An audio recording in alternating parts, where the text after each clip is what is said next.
Shalom, selamat pagi saudaraku yang dikasihi di dalam Tuhan. Pada pagi hari ini kita akan mendengarkan firman Tuhan yang menjadi perenungan bagi kita sebelum kita beraktivitas pada hari ini. Adapun judul renungan kita pada saat ini adalah Atlet Olimpiade yang Sejati. Ayatnya terdapat dalam 1 Korintus 9 ayat 24. Tidak tahukah kamu bahwa dalam gelanggang pertandingan semua peserta turut berlari, tetapi bahwa hanya satu orang saja yang mendapat hadiah? Karena itu, larilah begitu rupa, sehingga kamu memperolehnya. Keterangannya seperti ini. Milo dari Kroton, atlet Yunani kuno terhebat, meraih ketenarannya yang legendaris sebagai pegulat perkasa dan tak kenal takut. Dalam gelanggang, 3 kali terjatuh sampai berlutut akan dinyatakan kalah. Tetapi Milo tidak pernah sekalipun bertekuk lutut. Dia mulai pelatihan intensif pada tahun 536 sebelum Masehi. Dikisahkan bahwa setiap hari Milo akan mengangkat anak banteng miliknya ke atas bahunya dan berjalan sejauh yang dia bisa. Hal ini berlanjut pekan demi pekan. Kekuatan dan ukuran Milo bertambah seiring dengan bertambahnya berat bantengnya.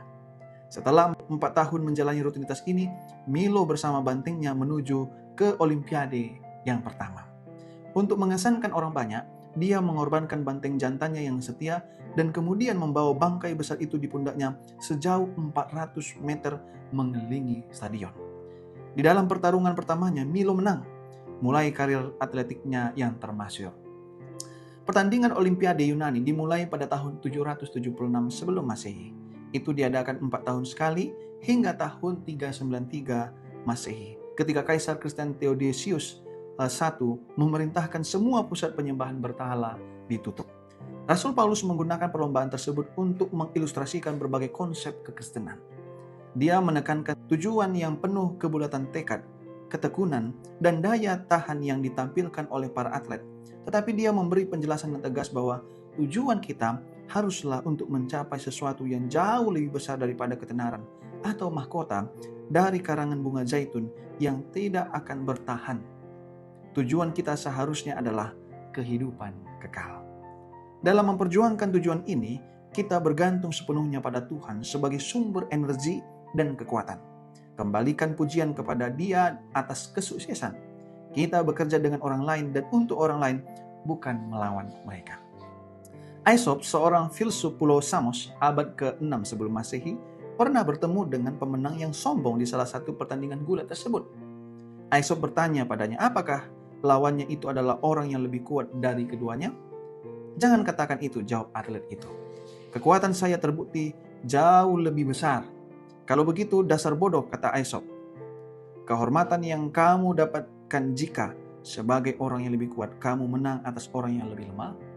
Kamu mungkin akan dimaklumi jika kamu memberitahu kami bahwa dengan keterampilan kamu bisa mengalahkan orang yang lebih unggul darimu dalam hal kekuatan tubuh. Demikianlah Aesop menggambarkan ketidaklogisan persaingan manusia.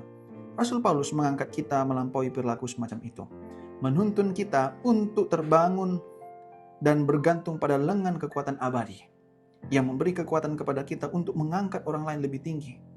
Roh yang benar dari atlet Olimpiade yang sejati.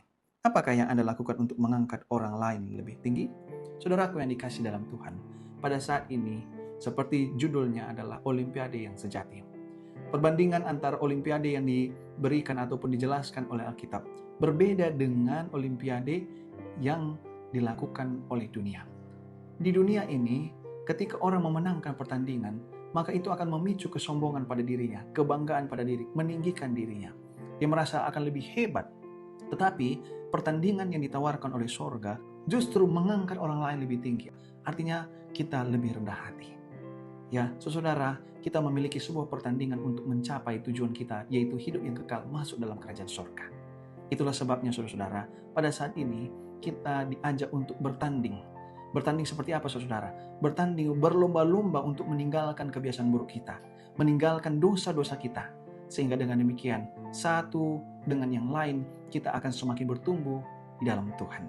Tentunya orang yang bertumbuh dalam Tuhan pasti rendah hati, bukan menjadi sombong.